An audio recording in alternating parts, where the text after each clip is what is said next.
Hello and welcome back to yet another video on the Alejandro Hernandez podcast. This is going to be the final part of my 8 episode series predicting the standings in all 8 divisions in football. I've done all of the NFC, the AFC East, the AFC West, the AFC North, and this is going to be the final part on the AFC South, which consists of the Houston Texans, the Jacksonville Jaguars, the Indianapolis Colts, and the Tennessee Titans. And I'd say this division, along with the NFC South, are among two of the worst divisions in all of football.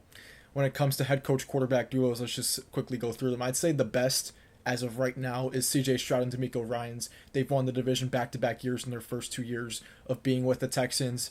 Then I'd say I'd rank secondly Liam Cohen and Trevor Lawrence. I'm expecting a huge year out of both of those, both the coach and the quarterback. I expect Liam Cohen to be one of the coach of the year candidates, if not the coach of the year this season. And I expect Trevor Lawrence to take a huge leap in play.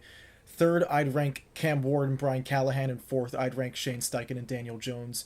And the head coach quarterback combos that I've just listed are kind of really how I'm going to be ranking these teams or predicting how they're going to finish in the standings. So without further ado, let's get underway with this prediction. I'm going to have coming in last place, fourth place in the division, the Indianapolis Colts. Honestly, I have the Colts among the teams like the Cleveland Browns and New Orleans Saints. I have them around that area of the NFL, around the bottom of the NFL. I think this year's going to be a disaster for the Indianapolis Colts. I think the Colts fans are going to be in for a long season with Daniel Jones at quarterback. In the preseason, we saw him operate the Colts offense. He just didn't look comfortable in the pocket. He didn't look decisive with his decision making. I believe he's going to have a lot of turnovers this season. He's going to be holding on to the ball too long, take a lot of sacks when there should be completions downfield. This Colts offense, don't get me wrong, they have a ton of playmakers. They have Michael Pittman Jr., Adonai Mitchell, Josh Downs, Alec Pierce, Tyler Warren, who just was just drafted by the Colts in the first round, Jonathan Taylor. They have so many weapons. I just think Daniel Jones, his quarterback play, is going to hold this team back from being any good this season. Their defense, not really sure what to expect from them. I'm assuming they're going to be middle of the pack. They brought in guys like Charvarius Ward and Cam Bynum, the safety from the Vikings. Those are two pretty solid additions, but they're both to their secondary. I'm not entirely sure how good their front seven is going to be this season, whether they're going to generate an effective pass rush, whether they're going to stop the run or stop the pass. I think they're just going to be a little bit above average because I don't think they have a bad defense, but definitely kind of an above average defense. But the only way I see the Colts really being successful this year is the turnover battle. They have to consistently win the turnover battle. If they want to be any good, they have to generate a lot of turnovers on defense, and Shane Steichen is going to have to run the Giants' 2022 offense.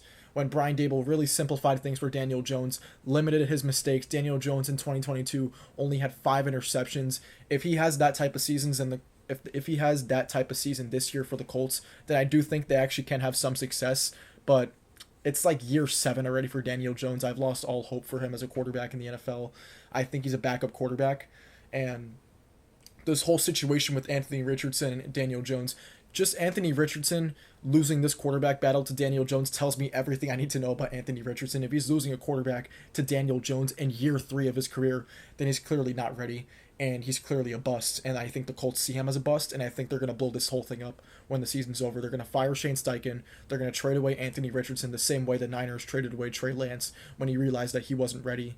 And yeah, I think this is going to end with the Colts probably finishing around 5-12 and 4-13, coming in last place in the division. I think they have no hope this season, and they're going to be among one of the worst teams in the NFL. Now, coming in third place, I'm going to have the Tennessee Titans. I do believe Cam Ward is going to be this year's Rookie of the Year. Cam Ward showed a lot of promise in preseason and training camp. He just plays with this moxie and this confidence that you really don't see at a lot of young quarterbacks. He has a lot of confidence in himself. He's already established himself as a leader in the Titans locker room, and I believe that does matter. I don't expect him to have this Jaden Daniels, CJ Stroud type rookie season, but I definitely think the Titans are going to be pointing in the right direction heading into 2026.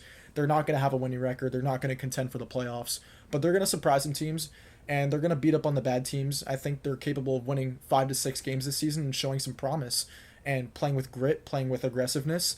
They have Tony Pollard in their backfield, who I believe is going to have a pretty good season. Their offensive line, they have 5 good caliber players who have never played together. So I do believe there are going to be some growing pains on that offensive line in terms of continuity and chemistry within the offensive line. But once they get it together, they're going to be a pretty good unit. Calvin Ridley is not a great number one, but a good number one, an underrated number one receiver in this league. Well, I believe him and Cam Ward are going to have great chemistry with each other year one. And in terms of secondary weapons, they do have Tyler Lockett, and I'm forgetting who the third receiver was. I know Traylon Burke suffered a season-ending injury. I'm blanking on who their wide receiver 3 is. I think it's another veteran. But Calvin Ridley and Tyler Lockett aren't bad weapons year one. They're solid. And the defense, I believe they've always had a pretty good defense. Jeffrey Simmons is the leader of that defense. They've always had a great run defense. If they can shore up that pass defense and the Titans defense, it's all right. It's nothing spectacular and it's not trash either. It's kind of in that intermediate range of the NFL, kind of in that average range. So they have an average defense, a bright young quarterback that's capable of winning 6 to 7 games in my opinion, and that's where I'm going to have the Titans ranking third in the AFC South, not competing for the division or for a wild card spot, but just showing some promise and showing some hope for Titans fans going forward that Cam Ward is going to be a legit quarterback in the future, and I believe he's going to win Rookie of the Year this season. Now let's move on to second place. I'm going to have the Houston Texans. I believe they're either going to finish 8-9 or 9-8, and I believe they're going to miss the playoffs this season.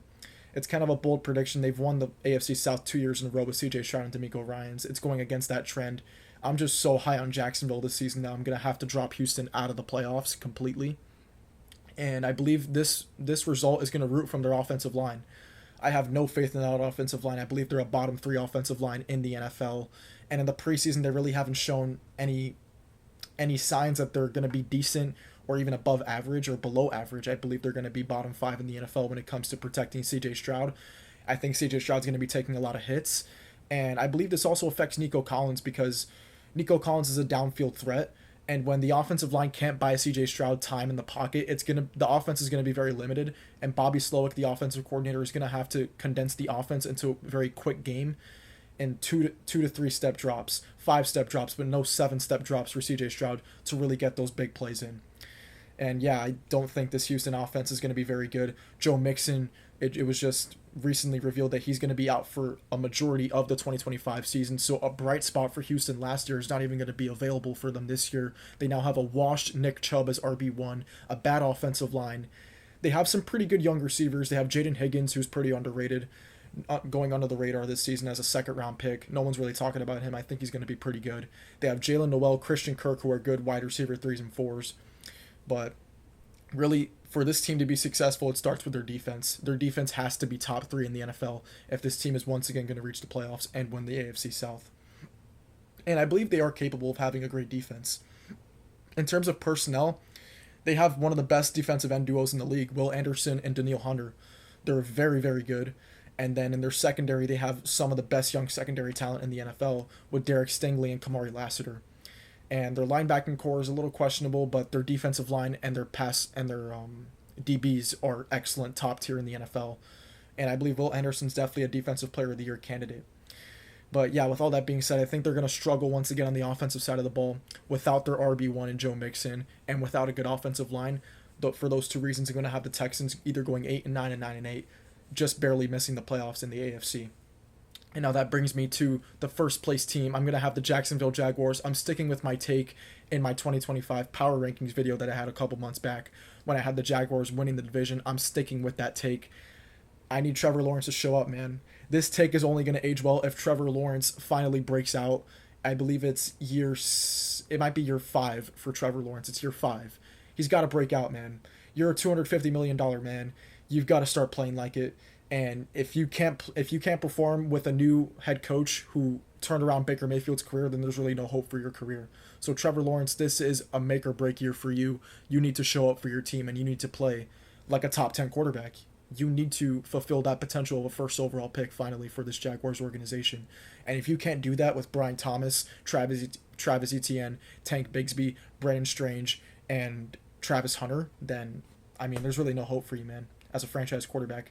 This year's got to be your year, and I believe it will be. And I'm banking on it being your year, which is why I'm going to have the Jaguars winning the division. Their defense is kind of underrated. They have some great talent on that defense. They have guys like Trayvon Walker, who's not really talked about enough as a number 1 overall pick. He's been pretty solid. He's been developing nicely. They have Josh Hines-Allen, who's a top 100 player in this league. He's excellent. So they have 2 great edge rushers. I thought they should have drafted. I had Mason Graham mocked to them in my NFL mock draft. They wind up trading up for Travis Hunter. So if Hunter can be effective both in the offensive and defensive side of the ball, then this team's going to be pretty dangerous in the AFC. and they're going to beat some pretty good teams, and they're going to host a playoff game, in my opinion, and win the AFC South. And that is going to be it for my predictions for the AFC South. Let's just quickly summarize them.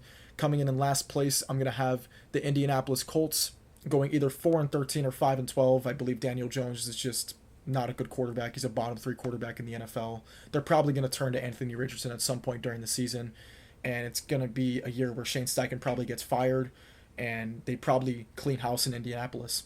Coming in third place, I'm going to have the Tennessee Titans. I believe Cam Ward will be this year's Rookie of the Year.